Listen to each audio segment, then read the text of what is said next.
রাসূলুল্লাহ, সাহাবায়ে কেরাম প্রশ্ন করলেন, হে নবীজি, কোন বান্দা যদি দৈনিক তার মা বাবার দিকে 100 বার রহমতের দৃষ্টিতে তাকায়, তাহলে সেই বান্দা বান্দির কি হুকুম? দয়ার নবী বললেন, কোন বান্দা বান্দি যদি, কোন সন্তান যদি তার মা বাবার দিকে দৈনিক 100 বার মুহাব্বতের দৃষ্টিতে তাকায়, আমার আল্লাহ সেই সন্তানকে 100 কবুল হজের সওয়াব প্রদান করবেন। সকলে বলুন সুবহানাল্লাহু তাআলা ফি কালামিহিল মাজিদ ওয়া ফুরকানিহিল হামিদ। আউযু বিল্লাহি মিনাশ শাইতানির রাজীম। বিসমিল্লাহির রহমানির রহিম। ওয়া মা আরসালনাকা ইল্লা রাহমাতান লিল আলামিন। وعن أبي هريرة رضي الله عنه أنه قال قال النبي صلى الله عليه وسلم إنما بعثت رحمة. وقال النبي صلى الله عليه وسلم ما من ولد بار ينظر إلى والديه نظرة رحمة إلا كتب الله له بكل نظرة حجة مبرورا. قالوا يا رسول الله وإن نظر في اليوم 100 مرة؟ قال نعم، الله أكبر وأطيب، أو كما قال عليه الصلاة والسلام. صدق الله مولانا العظيم وصدق رسوله النبي الكريم، ونحن على ذلك من الشاهدين والشاكرين، والحمد لله رب العالمين. মুআজ্জাজ মুহতারাম মুসল্লিয়ানে কেরাম, মহান রব্বুল আলামিনের দরবারে অসংখ্য অগণিত শুকরিয়া বাণী জ্ঞাপন করছি, যিনি আমাদেরকে আজকের এই পবিত্র জুমআবারে তার গুরুত্বপূর্ণ একটি বিধান, পবিত্র জুমার নামাজ আদায় করার জন্য মসজিদে আসার তৌফিক দান করেছেন। সেজন্য আমরা সকলেই শুকরিয়াতান বলি আলহামদুলিল্লাহ। আলহামদুলিল্লাহ। আমরা আরো কৃতজ্ঞতা জ্ঞাপন করছি, যিনি আমাদেরকে এই ফিতনা ফাসাদের জামানায় ইসলামের সাথে, ধর্মের সাথে সম্পর্ক রাখার তৌফিক দান করেছেন এবং আমাদেরকে বিশেষভাবে সর্বশ্রেষ্ঠ নবী, আখিরি নবী হযরত মুহাম্মদুর রাসূলুল্লাহ সাল্লাল্লাহু আলাইহি ওয়াসাল্লামের উম্মত হিসেবে আমাদেরকে কবুল করেছেন। সেজন্য আমরা আবারও শুকরিয়াতান বলি আলহামদুলিল্লাহ।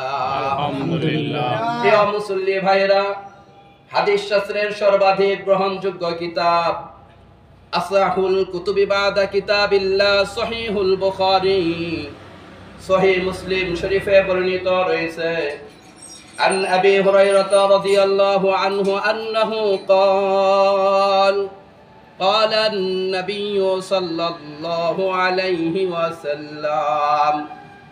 বিশিষ্ট সাহাবী হযরত আবু হুরায়রা রাদিয়াল্লাহু তাআলা আনহু বয়ান করেন, নবীজি ইরশাদ করেছেন, قال الله عز وجل, মহান রব্বুল আলামিন তিনি বর্ণনা করেন, আল্লাহ তাআলা বলেছেন, ইযা যাকারানি আবদি ফি নাফসিহি যাকারতুহু ফি নাফসি। বান্দা যখন আমাকে মনে মনে স্মরণ করে, আমিও সেই বান্দাদেরকে আমার মনে মনে স্মরণ করি। وَإِذَا ذَكَرَنِي فِي مَلَإٍ ذَكَرْتُهُ فِي مَلَإٍ خَيْرٍ مِّن مَلَئِهِ। আর বান্দা যখন আমাকে কোন সম্মেলন করে মজলিসে বসে আমার গুণগান গায়, আমাকে স্মরণ করে, আমিও সেই বান্দাদেরকে তাদের চাইতে দামি মজলিস, সুন্দর মজলিস, উত্তম মজলিস, ফেরেশতাদের সম্মেলন করে সেই সম্মেলনে আমি বান্দাদেরকে স্মরণ করি। সকলে বলুন সুবহানাল্লাহ।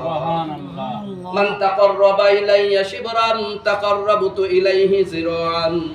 বান্দা যখন আমার দিকে, মসজিদের দিকে, ধর্মের দিকে আধা হাত অগ্রসর হয়, আমার রহমত ওই বান্দার দিকে 1 হাত অগ্রসর হয়। মান তাকাররাবা ইলাইয়া জিরাআন তাকাররাবতু ইলাইহি বা'আন।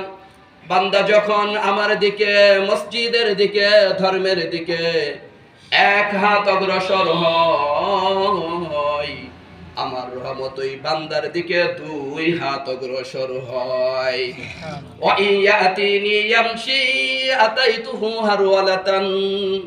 বান্দা যখন আমার দিকে, ধর্মের দিকে, মসজিদের দিকে পায়ে হেঁটে হেঁটে আসে, আমার রহমত ওই বান্দার দিকে দৌড়িয়ে দৌড়িয়ে যাই। সকলে জুড়ে সুরে বলুন সুবহানাল্লাহ। কত গুরুত্বপূর্ণ হাদিস, কত বরকতের হাদিস।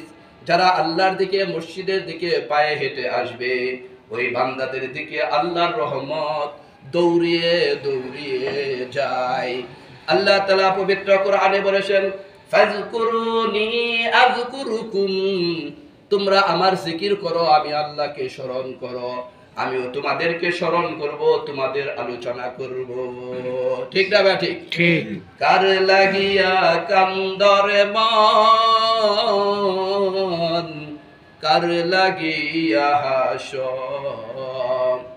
কার লাগিয়া কান্দরে মন, কার লাগিয়া হাস, যে তোমার করলো সৃজন, তারে ভুলে আসো।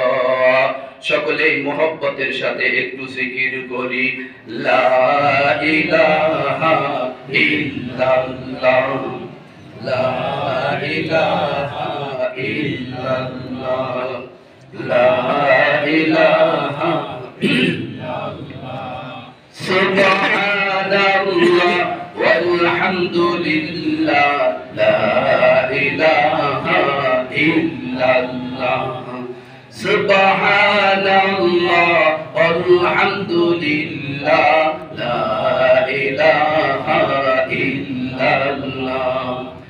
আসমানের মালিক তুমি আল্লাহ, জমিনের মালিক তুমি আল্লাহ, লা ইলাহা ইল্লাল্লাহ। করুন সবাই, লা ইলাহা ইল্লাল্লাহ, সুবহানাল্লাহ ওয়ালহামদুলিল্লাহ, লা ইলাহা ইল্লাল্লাহু মুহাম্মাদুর রাসূলুল্লাহ।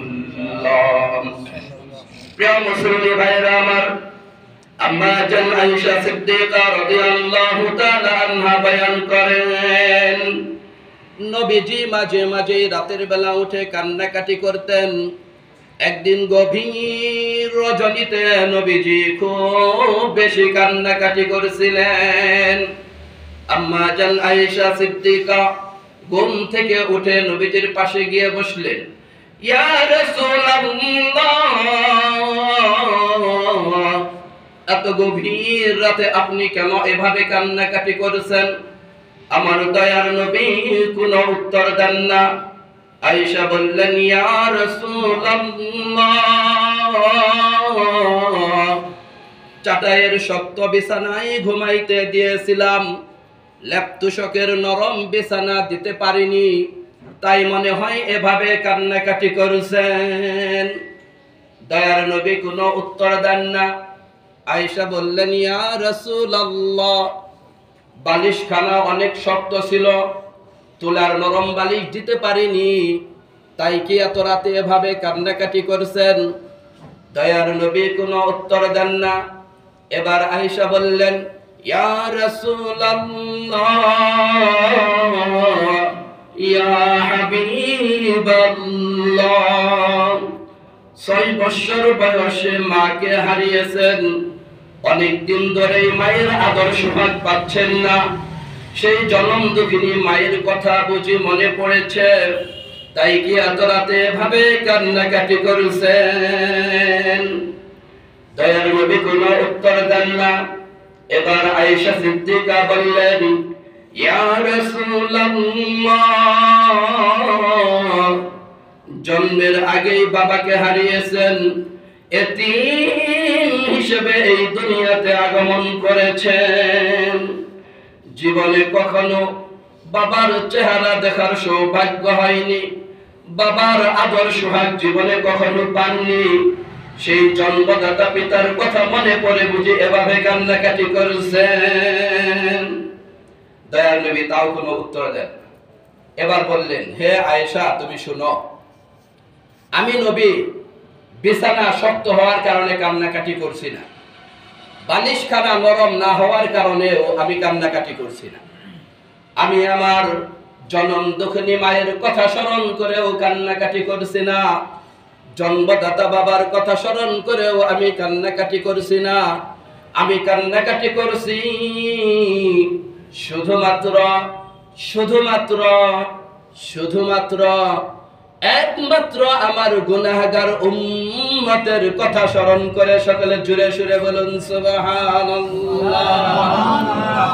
আমার দয়ার নবী, মায়ার নবী, আর আসবে না ধরাতে, আমার দয়ার নবী, মায়ার নবী, আর আসবে না ধরাতে, আজ কান্দে শুয়ে মদিনাতে নবী, কান্দে শুয়ে মদিনাতে, আমার দয়ার নবী, মায়ার নবী, আর আসবে না ধরাতে। ঠিক না ঠিক? আমাদের দয়ার নবীকে কি আর আমরা পাবো? আর পাবো না। আমাদের এই দয়ার নবী আর দুনিয়াতে আসবেন? ও নবীর উম্মতেরা, তোমরা চিল্লাবা, তোমরা কেমন নবীর উম্মত? তোমরা তো এমন একজন নবীর উম্মত, যেই নবী সারাটা জীবন উম্মতের জন্য ফিকির করেছেন। আজও মদিনায় রওজা আতহারে শুয়ে শুয়ে উম্মতের জন্য কান্নাকাটি করছেন। হাসরের কঠিন দিবসে, যেই দিন সমস্ত নবীরা পর্যন্ত ইয়া নাফসি ইয়া নাফসি ইয়া নাফসি বলিতে থাকিবে, সেই দিনও আমার নবী, তোমার নবী, দয়ার নবী, মায়ার নবী, তিনি বলিতে থাকিবেন, ইয়া উম্মতি, ইয়া উম্মতি, ইয়া উম্মতি। ঠিক না ঠিক? হাসরের কঠিন দিবস, যেই দিন সমস্ত নবীরা পর্যন্ত ইয়া নাফসি ইয়া নাফসি বলিতে থাকবে। ভাই ভাইকে পরিচয় দিবে না, মা তার সন্তানকে পরিচয় দিবে না, সন্তান তার বাবাকে পরিচয় দিবে না। এমন কঠিন একটা মুহূর্ত, যেই দিন সমস্ত মানুষগুলা শুধু নিজেকে নিয়ে, ব্যক্তিকে নিয়ে ব্যস্ত থাকবে। সেই দিনও আমার নবী, তোমার নবী শুধুমাত্র উম্মতকে নিয়েই ব্যস্ত থাকবেন। ঠিক না ঠিক? প্রিয় বন্ধুরা আমার, হাদিস শরীফে এসেছে, প্রিয় নবী সাল্লাল্লাহু আলাইহি ওয়াসাল্লাম একদিন সাহাবায়ে কেরামকে হাদিস শোনাচ্ছিলেন। এমন সময় এক সাহাবী দাঁড়িয়ে প্রশ্ন করলেন, ইয়া রাসূলুল্লাহ, আখেরি জামানায় যখন আপনি নবী এই দুনিয়াতে থাকবেন না, আমরা সাহাবায়ে কেরাম এই দুনিয়াতে থাকবো না, শুধুমাত্র আপনার এতিম উম্মতেরা এই দুনিয়াতে থাকবে। ইয়া রাসূলুল্লাহ, তখন বদরের মতো বড় বড় যুদ্ধ সংগঠিত হবে না, উহুদের মতো ফজিলতপূর্ণ জিহাদ সংগঠিত হবে না, তাবুক খাইবরের মতো বড় বড় যুদ্ধ সংগঠিত হবে না। ইয়া রাসূলুল্লাহ, এমন কোন আমল আছে কি যে আমল করলে আপনার এতিম উম্মতেরা ঘরে বসে বসে বদর উহুদ যুদ্ধের সমপরিমাণ সওয়াব পেয়ে যাবে? সকলে বলুন সুবহানাল্লাহ। এমন কোন আমল আছে কি আখিরি জমানায় ঘরে বসে বসে আপনার উম্মতেরা সেই আমলটা করলে বদর উহুদ যুদ্ধে অংশগ্রহণ করার মতো এত বড় বড় ফজিলত পেয়ে যাবে? নবীজি বললেন, হে সাহাবীরা, তোমরা তো জানো আমি নিজ থেকে কোনো কথা বলি না, আমি যাহা কিছু বলি আল্লাহর পক্ষ থেকে ওহীর মাধ্যমে বলে থাকি। আল্লাহ রাব্বুল আলামিন পবিত্র কালামে ইরশাদ করেন, ওয়া মা ইয়ানতিকু আনিল হাওয়া ইন হুয়া ইল্লা ওয়াহয়ু ইউহা।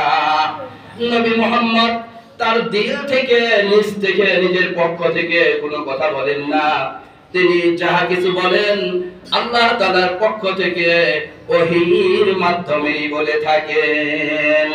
কবি কতই না সুন্দর বলেছেন, মুহাম্মদ হরগিজ না গুফতা তানা গুফতা জিবরাইল, জিবরাইল হরগিজ না গুফতা তানা গুফতা রব্বে জলিল।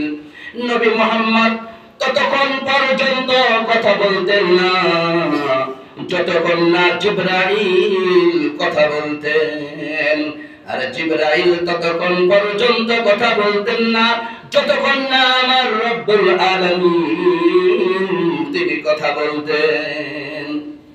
ওমর দাঁড়িয়ে গেলেন, ইয়া রাসূলুল্লাহ, প্রশ্নটা অনেক গুরুত্বপূর্ণ, এটার উত্তর কখন দিবেন? ওহীর মাধ্যমেই তো দিবেন, উত্তরটা কখন দিবেন আমাদেরকে একটু জানিয়ে দেন, আমরা যেন সকলেই সেই মুহূর্তে আপনার দরবারে আপনার মজলিসে থাকতে পারি। নবীজি বললেন, ঠিক আছে, ইনশাআল্লাহ আগামীকাল তোমাদের এই প্রশ্নের উত্তর প্রদান করা হবে। ওই দিনের মতো মজলিস শেষ, সকলেই যার যার বাড়িতে চলে গেলেন। পরের দিন নির্দিষ্ট সময়ে মজলিস বসলো। আজকে সাহাবায়ে কেরাম আগেই মসজিদে উপস্থিত, নির্দিষ্ট টাইমের আগে পুরা মজলিস কানায় কানায় ভরপুর। কারণ আজকে নবীজি এতিম উম্মতের ফজিলত সম্পর্কে গুরুত্বপূর্ণ হাদিস বয়ান করবেন।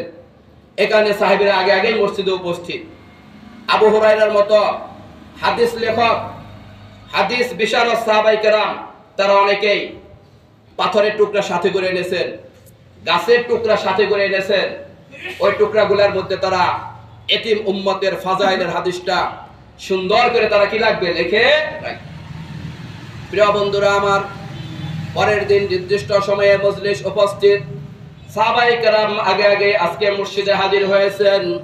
নির্দিষ্ট সময়ে মসজিদের মধ্যমণি, মসজিদের সভাপতি হযরত মুহাম্মদুর রাসূলুল্লাহ সাল্লাল্লাহু আলাইহি ওয়াসাল্লাম তিনি উপস্থিত হলেন। সমস্ত সাহাবীরা অন্যদিকে দৃষ্টি না দিয়ে একেবারে গভীর আগ্রহের সাথে চাতক পাখির মতো দয়ার নবী, মায়ার নবীর দিকে তাকিয়ে আছেন। কারণ আজকে বিশ্ব নবী, দয়ার নবী অত্যন্ত গুরুত্বপূর্ণ হাদিস বয়ান করবেন। ঠিক এমন সময় আকাশ থেকে ক্ষুদ্র একটা পাখি, ছোট্ট একটা পাখি উইরা এসে নবীজির দরবারে পড়ে গেল। সকলে বলুন সুবহানাল্লাহ। ওমর তরবারি নিয়ে দাঁড়িয়ে গেলেন, হে সাহাবীরা তোমরা সরো, আমি পাখিটাকে খন্ড খন্ড করে ফেলবো। আবু বকর দাঁড়িয়ে বাধা দিলেন, হে ভাই ওমর, তুমি রাগ করো না, মনে কষ্ট নিও না। আজকে আমরা এই গুরুত্বপূর্ণ সময় নবীর পারমিশন ছাড়া, নবীর আদেশ ছাড়া আমরা কেউ কোনো কাজ করব না, ঠিক না ঠিক? নবীর আদেশ ছাড়া কোনো কাজ করা যাবে না। নবীর পারমিশন ছাড়া কোনো কাজ করা যাবে যাবে না। নবী যা আদেশ করবে সেগুলো পালন করব, নবী যা থেকে নিষেধ করেছেন সেগুলো থেকে বিরত থাকতে হবে। আল্লাহ তাআলা পবিত্র কোরআনে ইরশাদ করেন, মা আতাকুমুর রাসূলু ফাখুযু ওয়া মা নাহাকুম আনহু ফান্তাহু। নবী তোমাদেরকে যে সকল কাজের আদেশ করেন সেগুলো পালন করো, আর যেগুলো থেকে নিষেধ করেন সেগুলো থেকে তোমরা কি থাকো? বিরত থাকো। প্রিয় বন্ধুরা, এই যখন অবস্থা, তখন উমর একবার উসমানের দিকে তাকায়, আবার আলীর দিকে তাকায়, আবার আবু হুরায়রার দিকে তাকায় আর বলে, ভাই তোমরা কি দেখো না এই গুরুত্বপূর্ণ সময় পাখিটা নবীর দরবারে পড়ে গেল, এখন তো দয়ার নবী মায়ার নবী আমাদেরকে ছেড়ে দিয়ে এই পাখিটাকে গিয়ে ব্যস্ত হয়ে পড়বেন। সকলে বলেন সুবহানাল্লাহ। এবার বিশ্ব নবী সাল্লাল্লাহু আলাইহি ওয়াসাল্লাম সেই পাখিটাকে তার বাম হাতে উঠিয়ে নিলেন। বাম হাতে উঠিয়ে নিয়ে ডান হাত দ্বারা পাখির উপরে আদর দিতে লাগলেন। এরপর সেই পাখির ঠোঁট কানা নিজের কানের মধ্যে ঢুকিয়ে পাখিটাকে বললেন, হে ক্ষুদ্র পাখি, তুমি বলো তুমি কি কারণে আমার কাছে এসেছো? এবার সেই পাখিটা দয়ার নবীর ভালোবাসা পেয়ে, মহব্বত পেয়ে পাখিটা নবীজির কানের মধ্যে গুনগুনিয়ে বিনিয়ে বিনিয়ে বলতে লাগলো, ইয়া রাসূলুল্লাহ, আপনি কি শুধু মানুষেরই নবী, মানুষের জন্যই রহমত, নাকি আমাদের পাখিদের জন্য রহমত? ইয়া রাসূলুল্লাহ, আপনি কি শুধু মানুষের জন্যই রহমত, মানুষেরই নবী, নাকি আমরা যারা মাখলুকাত রয়েছে, পশু পাখি রয়েছে, আমাদেরও নবী, আমাদের জন্য রহমত? তখন নবীজি বললেন, হে পাখি, আমি মানুষ সহ সমস্ত মাখলুকাতের জন্য রহমত। সকলে বলুন সুবহানাল্লাহ। রাহমাতুল লিল আলামিন নবী, কোরআনে প্রমাণ। রাহমাতুল লিল আলামিন নবী, কোরআনে প্রমাণ। উম্মত বিনে কে বুঝিবে দয়ার নবীর শান, আশিক বিনে কে বুঝিবে দয়ার নবীর শান।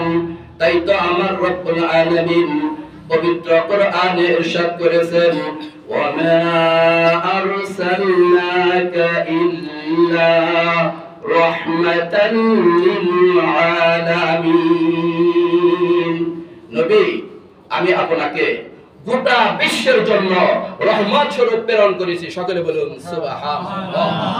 তাহলে আমাদের রব আল্লাহ যেমন রব্বুল আলামিন, গোটা জাহানের রব, তদ্রূপভাবে আমাদের নবী রাহমাতুল লিল আলামিন, গোটা মাখলুকাতের জন্য রহমত। সকলে বলুন সুবহানাল্লাহ। আমাদের নবী তিনি মানুষের নবী, পশু পাখিদের নবী, নবীদের নবী, ঠিক না ভাই? ঠিক। যাই হোক, আমরা শুনছিলাম ক্ষুদ্র পাখিটা দয়ার নবীর কানের মধ্যে গুনগুনিয়া বিনবিনিয়া বলতেছেন, ইয়া রাসূলুল্লাহ, আমি একটা ক্ষুদ্র পাখি, আমি একটা মা পাখি, আমার বাসায় কয়েকটা বাচ্চা রয়েছে। নবীজি বলেন, হে পাখি, তুমি বলো বলো, বলতে থাকো। আমার তো দুনিয়াতে মা নাই, বাবা নাই। আমি নবী যদির মা বাবা দুনিয়াতে বেঁচে থাকতো, তারাও তো আমার জন্য তোমার মতো চেষ্টা সাধনা করতো, ঠিক না ভাই? ঠিক। মা বাবারা সন্তানের জন্য কষ্ট করে না? কত কষ্ট করে মা বাবা এই সন্তানদেরকে কি করে? মানুষ করে। এবার সেই পাখিটা বলতেছে, ইয়া রাসূলুল্লাহ, ইয়া হাবিবাল্লাহ, আমি একটা মা পাখি, বাসায় আমার কয়েকটা বাচ্চা রয়েছে। প্রিয় বন্ধুরা, হাদিসের মধ্যে আসছে বিশ্ব নবী সাল্লাল্লাহু আলাইহি ওয়াসাল্লাম একদিন সাহাবায়ে কেরামের সামনে মা বাবার ফজিলত সম্পর্কে হাদিস বয়ান করেছিলেন। আন ইবনে আব্বাস রাদিয়াল্লাহু আনহুমা قال قال النبي صلى الله عليه وسلم বিশিষ্ট সাহাবী হযরত আব্দুল্লাহ ইবনে আব্বাস রাদিয়াল্লাহু তাআলা আনহু বয়ান করেন, দয়ার নবী সাল্লাল্লাহু আলাইহি ওয়াসাল্লাম ইরশাদ করেছেন, মা মিন ওয়ালাদিন বাররিন ইয়ানজুরু ইলা ওয়ালিদাইহি নাজরাতা রাহমাতিন ইল্লা কাতাবাল্লাহু লাহু বিকুল্লি নাজরাতিন হাজ্জাতান মাবরুরা। দয়ার নবী বলতেছেন, যেই ভালো সন্তান, নেক সন্তানরা তার মা বাবার দিকে রহমতের দৃষ্টিতে তাকাবে, মুহাব্বতের দৃষ্টিতে তাকাবে, ভালোবাসার দৃষ্টিতে তাকাবে, আমার আল্লাহ সেই বান্দা বান্দিকে একটি কবুল হজের সওয়াব দান করবেন। সকলে বলেন সুবহানাল্লাহ। ক্বালু ইয়া রাসূলুল্লাহ, সাহাবায়ে কেরাম প্রশ্ন করলেন, হে নবীজি, কোন বান্দা যদি দৈনিক তার মা বাবার দিকে 100 বার রহমতের দৃষ্টিতে তাকায়, তাহলে সেই বান্দা বান্দির কি হুকুম? দয়ার নবী বললেন, কোন বান্দা বান্দি যদি, কোন সন্তান যদি তার মা বাবার দিকে দৈনিক 100 বার মুহাব্বতের দৃষ্টিতে তাকায়, আমার আল্লাহ সেই সন্তানকে 100 কবুল হজের সওয়াব প্রদান করবেন। সকলে বলেন সুবহানাল্লাহ। কতই না সৌভাগ্যশালী ওই সমস্ত সন্তানেরা যাদের মা বাবা এখনো দুনিয়াতে বেঁচে আছে। ইচ্ছা করলে আমরা ঘরে বসে বসে কবুল হজের সওয়াব গুলো আদায় করতে পারি, ঠিক না ঠিক? আমাদের যাদের মা বাবা বেঁচে আছে, আমরা অবশ্যই মা বাবার সাথে নেক দৃষ্টিতে তাকাবো, মুহাব্বতের দৃষ্টিতে তাকাবো, তাদের সাথে ভালো আচরণ করব, তাদের খেয়াল খুশি মতো আমরা জীবন পরিচালনা করার চেষ্টা করব। তাহলে আমরা ঘরে বসে বসে কবুল হজের সওয়াব পেয়ে যাব। তবে এ থেকে আবার একটা ভুল ধারণা নেওয়া যাবে না, কারো উপরে যদি হজ ফরজ থাকে, ওই হজটাকে হজে গিয়ে মক্কায় গিয়ে আদায় করতে হবে। ঘরে বসে কিন্তু ওই ফরজ হজ আদায় হবে না, সওয়াব পাইবেন। যেমন এই যে রমজান মাস আসতেছে, রমজান মাসে একটা নফল আদায় করলে একটা ফরজের সমান সওয়াব পাওয়া যায়। তাই বলে আপনি জোহরের নামাজ সাইডাতে যদি নফল পড়েন, জোহরের নামাজের হক আদায় হবে? হবে না। এ বিষয়ে খেয়াল রাখতে হবে। প্রিয় বন্ধুরা, জনাবে রাসূল করিম সাল্লাল্লাহু আলাইহি ওয়াসাল্লাম যখন সাহাবায়ে কেরামকে এই হাদিস শোনাচ্ছিলেন, এমন সময় এক সাহাবী দাঁড়িয়ে প্রশ্ন করলেন, ইয়া রাসূলুল্লাহ, এই দুনিয়াতে আমাদের যাদের মা বাবা বেঁচে নাই, আমরা যারা এতিম, আমরা কার দিকে তাকাবো? আল্লাহু আকবার। ইয়া রাসূলুল্লাহ, অনেক ফজিলতের হাদিস বয়ান করলেন, মা বাবার দিকে তাকাইলেই কবুল হজের সওয়াব। তো আমরা যারা দুনিয়াতে এতিম, যাদের মা বাবা দুনিয়াতে বেঁচে নাই, আমরা কার দিকে তাকিয়ে এই সওয়াবটা অর্জন? ও আল্লাহর বান্দা বান্দিরা, এই মজলিসে যারা উপস্থিত রয়েছেন, যাদের কার মা নাই, কার বাবা নাই, যাদের জনম দুঃখী মা বাবা আমাদেরকে ছেড়ে তারা পরকালে চলে গেছেন, আজকের এই পবিত্র জুমাবারে, আজকের এই বরকত এবং দোয়া কবুলের দিনে অবশ্যই অবশ্যই সেই জনম দুঃখী মা বাবার জন্য একটু দোয়া করে যাবেন, ঠিক না ভাই? মা বাবাকে ভুলে যাওয়া যাবে না। এরকম ভালো দিনে, বরকতের দিনে, পবিত্র দিনে অবশ্যই জনম দুঃখিনী মায়ের কথা স্মরণ করতে হবে। তাদের কথা স্মরণ করে মসজিদ মাদ্রাসাগুলিয়ায় দান খয়রাত বাড়িয়ে বাড়িয়ে করতে হবে, ঠিক না ভাই? আমরা এখানে বসে যে দান খয়রাত গুলো করবো, সেগুলো অবশ্যই আমাদের মা বাবারা পাবেন। প্রিয় বন্ধুরা, আমরা হাদিস শুনছিলাম, প্রিয় নবী সাল্লাল্লাহু আলাইহি সাল্লামের কানে কানে বিনবিনিয়া ক্ষুদ্র একটা পাখি বলতেছিল, ইয়া রাসূলুল্লাহ, ইয়া হাবিবাল্লাহ, আমি একটা মা পাখি, আমার বাসায় কয়েকটা বাচ্চা রয়েছে, ছানা রয়েছে। আমি প্রতিদিন বাসা থেকে বের হই, খাবার সংগ্রহ করি, নিজে খাবার খাই, এরপর খাবার সংগ্রহ করে আমার বাচ্চাদের জন্য খাবার নিয়ে যাই। ইয়া রাসূলুল্লাহ, ইয়া হাবিবাল্লাহ, আজকেও আমি যথারীতি বাসা থেকে বের হয়েছিলাম খাবার সংগ্রহের জন্য। খাবার সংগ্রহ করে নিজে খেয়েছি, আমার বাচ্চাদের জন্য কিছু খাবার আমি বাসার দিকে নিয়ে যাচ্ছিলাম। ইয়া রাসূলুল্লাহ, যখন আমি বাসার কাছাকাছি এমন সময় আকাশ থেকে বড় একটা বাজ পাখি আমাকে শিকার করার জন্য সুবল মারলো। ইয়া রাসূলুল্লাহ, আমি কোন মতে সেই বাজ পাখির হাত থেকে নিজেকে রক্ষা করে আপনার দরবারে এসে হাজির হয়েছি। ইয়া রাসূলুল্লাহ, বিশ্বাস করুন, পাখিটা হয়তো এখনো এই আকাশে উড়াউড়ি করছে। আমাকে পেলেই ওই বড় পাখি শিকার করে আমাকে খেয়ে ফেলবে। আপনি তো দয়ার নবী, মায়ার নবী, রাহমাতুল লিল আলামিন, দয়া করে ওই বড় পাখির হাত থেকে আমাকে একটু রক্ষা করুন। প্রিয় বন্ধুরা, আমার নবী তো মানুষের নবী, মাখলুকাতেরও কি নবী। এইখানে আমরা উম্মতে নবীকে কতটুকু চিনেছি সেটা আমরা জানি, তবে এই মাখলুকাতগুলা ছোট ছোট পশু পাখি এরা দয়ার নবীকে ঠিকই চিনেছে। প্রিয় বন্ধুরা, সাহাবায়ে কেরামের মজলিসে যখন নবীজি সেই ক্ষুদ্র পাখির সাথে এভাবে কথাবার্তা বলছিলেন, এমন সময় আকাশ থেকে সেই বড় বাজ পাখি উড়ে এসে দয়ার নবীর মজলিসে পড়ে গেল। সকলে বলুন সুবহানাল্লাহ। এবার সেই বাজ পাখি দয়ার নবীর দরবারে এসে বললেন, ইয়া রাসূলুল্লাহ, ইয়া হাবিবাল্লাহ, আপনি কি শুধু ছোট ছোট পাখিদের জন্যই রহমত, নাকি আমাদের বড় বড় পাখিদের জন্য রহমত? ইয়া রাসূলুল্লাহ, আপনি কি শুধু ছোট ছোট পাখিদের জন্যই রহমত, নাকি বড় বড় পাখিদের জন্য রহমত? দয়ার নবী বললেন, হে পাখি, আমি ছোট বড় সমস্ত মাখলুকাতের জন্য রহমত। সকলে চিল্লিয়া বলেন সুবহানাল্লাহ। এবার বাজ পাখি বলতেছে, ইয়া রাসূলুল্লাহ, ইয়া হাবিবাল্লাহ, আমার খুব ক্ষুধা লেগেছে, আমার খুব ক্ষুধা লেগেছে, পেটে খাবার নাই। আমি খাওয়ার জন্য এই পাখিটাকে শিকার করতে চেয়েছিলাম। আমার একটু আজকে গোশত ভাত খাইতে মন চাইছে। কি ভাত? গোশত ভাত। তাই আমি এই পাখিটা শিকার করার জন্য সবল মেরেছিলাম। এই ছোট্ট পাখি আমার থাবা থেকে মুক্ত হয়ে আপনার দরবারে এসে পড়েছে। দয়া করে পাখিটা আমার হাতে তুলে দেন, আমি পাখিটাকে খেয়ে আমার কলিজাটা ঠান্ডা করি। আমার খোদাটা কি করে নিবরাত? আমরা বাঙালি মুসলমান, গোশত খেতে মন চাইলেও আমরা খাইতে পারি না, ঠিক না বেটি? কারণ গোশতের কেজি 700 750 700, এত দাম দিয়ে আমরা কয়জনে গোশত খেতে পারবো? তবে দয়ার নবীর কাছে বাজ পাখি গোশত খেতে চাইছে। আমার দয়ার নবী যেহেতু পাখিদের নবী, তার মনের আশা তো আমার নবী পূরণ করবেনই, ঠিক না বেটি?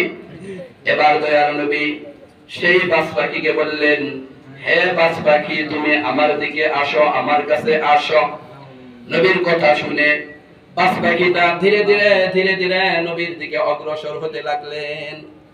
বাজ পাখিটা আস্তে আস্তে যখন দয়ার নবীর সামনে আসলেন, কাছে আসলেন, এবার বিশ্ব নবী সাল্লাল্লাহু আলাইহি ওয়াসাল্লাম নিজের হাতখানা পাইতা দিলেন। হাত থেকে এভাবে জামাটা গুছিয়ে নিয়ে পাখিটাকে বললেন, হে বাজ পাখি, তুমি আমার ডানার মধ্যে এসে বসে যাও। এবার বাজ পাখি দয়ার নবীর আহ্বান পেয়ে, দয়া পেয়ে, ডাক পেয়ে ধীরে ধীরে অগ্রসর হয়ে বিশ্ব নবীর ডানার মধ্যে যখন বসে পড়ল, দয়ার নবী সাল্লাল্লাহু আলাইহি ওয়াসাল্লাম নিজের চেহারা মুবারক থেকে দাড়িগুলো এভাবে সরিয়ে দিলেন। দাড়িগুলো সরিয়ে দিয়ে বাজ পাখিটাকে বলতে লাগলেন, হে বাজ পাখি, আয়, গোশত খেয়ে নে, তোর যত গোশত খেতে মন চায়, আমার দয়ার নবীর চেহারা মুবারক থেকে তুই গোশত খেয়ে নে। সকলে জুড়ে শুনে বলুন সুবহানাল্লাহ। আমার দয়ার নবী, মায়ার নবী, আর আসবে না ধরাতে আমার দয়ার নবী মায়ার নবী আর আসবে না ধরাতে আজ কান্দে শুয়ে মদিনাতে নবী কান্দে শুয়ে মদিনাতে আমার দয়ার নবী মায়ার নবী আর আসবে না ধরাতে আমার দয়ার নবী মায়ার নবী আর আসবে না ধরাতে। ঠিক না ভাই? ঠিক। আমাদের দয়া নবী তার দুনিয়াতে আসবে আর আসবে না, এমন নবীকে আর আমরা দুনিয়াতে পাবো। প্রিয় বন্ধুরা আমার, ইসলামের প্রারম্ভিক যুগে বিশ্বনবী সাল্লাল্লাহু আলাইহি ওয়াসাল্লাম যখন শুক্রবার দিন খুতবা প্রদান করতেন, এটা আমরা ইমাম সাহেবরা যে খুতবা দেই, ভাষণ দেই, এই খুতবা প্রদান করতেন, তখন ইসলামের শুরু যুগে এরকম সুন্দর মেম্বার ছিল না। সুন্দর কি ছিল না মেম্বার? একটি খেজুর গাছের মধ্যে ধরে দাঁড়িয়ে খেজুর গাছটা ধরে ধরে নবীজি খুতবা প্রদান করতেন। একজন মহিলা সাহাবী নবীজির কাছে আবেদন করলেন, ইয়া রাসূলুল্লাহ ইয়া হাবিবাল্লাহ, আপনি অনুমতি দিলে আমি আপনার জন্য একটি মেম্বার বানিয়ে দিতে পারি। ইয়া রাসূলুল্লাহ, এই যে আপনি খেজুর গাছে ধরে ধরে খুতবা দেন, অনেক কষ্ট হয়, আপনি যদি অনুমতি দেন, আপনি যদি রাজি খুশি থাকেন, তাহলে আমি একটা সুন্দর মেম্বার বানিয়ে দিতে পারি। নবীজি বললেন, মাশাআল্লাহ, তুমি মসজিদের জন্য এমন একটা কাজ করবে, মসজিদের জন্য একটা মেম্বার তুমি তৈরি করবে, এটা ভালো কথা, ঠিক আছে তুমি বানিয়ে দাও। এরপর সেই মহিলা বিশ্ব নবীর জন্য খুব সুন্দর একটা মেম্বার বানিয়ে আনলেন, খুব সুন্দর একটা কি আনলেন। প্রিয় বন্ধুরা, আজকে আমি আপনাদের এলাকায় প্রথম এসেছি। এই এলাকা অনেক উন্নত এলাকা, অনেক বড় বড় ফ্যাক্টরি আছে। এই এলাকায় ফ্যাক্টরির অনেক কোটি কোটি মালিক আছেন, ফ্যাক্টরিতে চাকরি বাকরি করেন, এমন অনেক ভালো ভালো উচ্চপদস্থ কর্মকর্তারা এখানে হয়তো আছেন। হ্যাঁ, কিন্তু আমার এই মসজিদ তো আল্লাহর ঘর, এটা অবশ্যই পছন্দনীয়, সবারই পছন্দ হতে হবে, তাই না? কিন্তু মসজিদের বাহ্যিক কাজকর্মগুলো দেখা আমার একটু কষ্ট লাগলো যে এই যুগেও এত উন্নত যুগেও, ম্যানুফ্যাকচারিং যুগেও এই গাজীপুরের বুকে, এই কালিয়াকুরের বুকে এরকম ভাঙ্গাচোরা টিনের মসজিদ আছে, এটা আমার বিশ্বাস হলো না। আমি এই দিকটা রিক্সাতে যাচ্ছি, কিন্তু মসজিদ আমি খুঁজে পাচ্ছি না। পরে ওই দিক থেকে জিজ্ঞেস করতে করতে মসজিদে আসলাম। তো এটা কিন্তু অনেক উন্নত এলাকা, এই এলাকায় অনেক বড় বড় কর্মকর্তারা রয়েছেন, অনেক ম্যানুফ্যাকচারিং মালিক রয়েছে, পিএম জিএম, অনেক বড় বড় কর্মকর্তারা রয়েছে। সকলের প্রতি উদাত্ত আহ্বান থাকবে যে এই মসজিদ মাদ্রাসাগুলা কিভাবে উন্নত করা যায়, সেদিকে অবশ্যই আমরা খেয়াল রাখবো। অবশ্যই কি রাখবো? খেয়াল রাখবো। যাই হোক, ওই মহিলা সুন্দর একটা মেম্বার বানিয়ে নবীর দরবারে নিয়ে আসলেন। শুক্রবার দিন নবীজি ওই খেজুর গাছটা ফেলে দিয়ে এই মেম্বারে বসে ভাষণ দিচ্ছেন, খুতবা দিচ্ছেন। এমন সময় সেই খেজুর গাছটা বিশ্ব নবীর জন্য মানুষের মতো হাউমাউ করে কান্নাকাটি করে শুধু সকলে বলুন সুবহানাল্লাহ।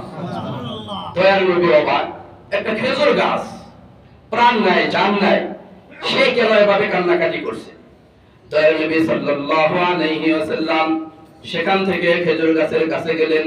হে খেজুরের ডালা, খেজুরের বৃক্ষ, তুমি কেন এভাবে হাউমাউ করে কান্নাকাটি করছো?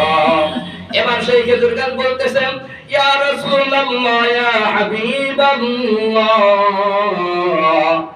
এতদিন আপনার মসজিদে মেম্বার ছিল না, আমি খেজুর গাছে স্পর্শ করে, খেজুর গাছে ধরে ধরে আপনি খুতবা দিতেন, ভাষণ দিতেন। আজকে আপনি কত সুন্দর একটা মেম্বার পেয়েছেন। আজকের পর থেকে আপনার হাতের ছোঁয়া, আপনার মহব্বত, আপনার ভালোবাসা আমি খেজুর গাছ আর কোনোদিন পাবো না। আপনার বিরহ বিচ্ছেদ আমি সইতে না পেরে এভাবে হাউমাউ করে কান্নাকাটি শুরু করেছি। সকলে বলুন সুবহানাল্লাহ। ও নবীর উম্মতেরা, তোমরা চিল্লা না, তোমরা কেমন নবীর উম্মত? যেই নবীকে বনের জঙ্গলার হরিণেরা চিনল, বনের জঙ্গলার গাছপালারা চিনল, কিন্তু আমরা উম্মত হয়ে নবীজিকে পুরোপুরি চিনতে পারলাম না। ঠিক না ঠিক? আমরা যদি নবীজিকে চিনতে পেতাম, অবশ্যই আমার পোশাকের মধ্যে, গায়ের মধ্যে নবীজির সুন্নতগুলো শোভা পেত, আমার চেহারা মোবারকে নবীর সুন্নত দাড়ি শোভা পেত, আমার মাথায় সুন্দর একটা টুপি শোভা পেত। যারা যারা এখনো নবীজিকে চিনতে ভুল করেছেন, তাদের হাতে ধরে পায়ে ধরে এমন নবীকে চিনতে কেউ ভুল কইরেন না। এবার নবীজি সেই গাছটাকে বলতেছে, হে বৃক্ষ, এই যে তুমি আমাকে মহব্বত করো, ভালোবাসো, আমার প্রতি তোমার এত ভালোবাসা, এই ভালোবাসার প্রতিদান তুমি কি দুনিয়াতে চাও নাকি পরকালে চাও? নাকি পরকালে? তখন সেই গাছটা চিন্তা ভাবনা করে উত্তর দিলেন, ইয়া রাসূলুল্লাহ, আপনাকে ভালোবাসা মহব্বত করার প্রতিদান আমি জান্নাতে চাই। সকলে বলুন সুবহানাল্লাহ। তাহলে আমরা নবীকে মহব্বত করব, মসজিদ মাদ্রাসায় দান খয়রাত করব একমাত্র আখিরাতের উদ্দেশ্যে, পরকালের উদ্দেশ্যে। দুনিয়াবি কোনো উদ্দেশ্যে আমরা ধর্মীয় কোনো কাজ কাম করব না। ঠিক না ভাই? এবার নবীজি সেই গাছটাকে বললেন, হে বৃক্ষ, তুমি যেহেতু আখিরাতে এটার ফল চেয়েছো, তাহলে তুমি শুনে রাখো, তুমি জান্নাতে আমার সাথে থাকবা। সকলে বলুন সুবহানাল্লাহ। যার সাথে যার মহব্বত, তার সাথে তার কিয়ামত। বুখারী শরীফের হাদিস, আল মারউ মা'a মান আহাব্বা। যার সাথে যার মহব্বত, তার সাথে তার কিয়ামত, তার সাথে তার হাসর নাসর। আজকে এই দুনিয়াতে আমরা যদি নবীকে মহব্বত করি, নবীর সাথে সম্পর্ক রাখি, তাহলে অবশ্যই অবশ্যই আখিরাতে আমরা নবীর সাথে থাকতে পারবো, নবীর সাথে জান্নাতে অবস্থান করতে পারবো। আমরা কে কে জান্নাতে নবীর সাথে থাকতে চাই, একটু হাত উত্তোলন করে আল্লাহকে দেখিয়ে দিই। মাশাআল্লাহ, আল্লাহ আমাদের সবাইকে জান্নাতে নবীর সাথে কবুল করুন। তো জান্নাতে নবী হাবলা নাই, জান্নাতের নবীর সাথে থাকতে হলে নবীর ঘর, আল্লাহর ঘর যদি এইভাবে থাকে, তাহলে কি আমরা জান্নাতে জায়গা পাবো? একটু হিসাব করে বিলাইতে হবে। আল্লাহর ঘর, নবীর ঘর যদি ভাবে ভাঙাচোরা থাকে, কাজে আজকে আমরা মসজিদে যার যার সামর্থ্য অনুযায়ী সর্বোচ্চ মসজিদের দান বক্সে দান করার চেষ্টা করব। আল্লাহ রাব্বুল আলামিন যাহা কিছু আলোচনা হলো, এগুলোর ভুল ত্রুটি ক্ষমা করে আমাদের সবাইকে এগুলোর উপর পুরোপুরি আমল করার তৌফিক দান করুন। আমাদের সমস্ত মুসল্লিদেরকে আল্লাহ কবুল করুন। এই মসজিদ মাদ্রাসাকে আল্লাহ কবুল করুন। এই মসজিদ মাদ্রাসার সাথে সংশ্লিষ্ট মহল্লাবাসী, দায়িত্বশীল সবাইকে আল্লাহ কবুল করুন। আমিন। ওয়া আখিরু দাওয়ানা আনিল হামদুলিল্লাহি রাব্বিল আলামিন।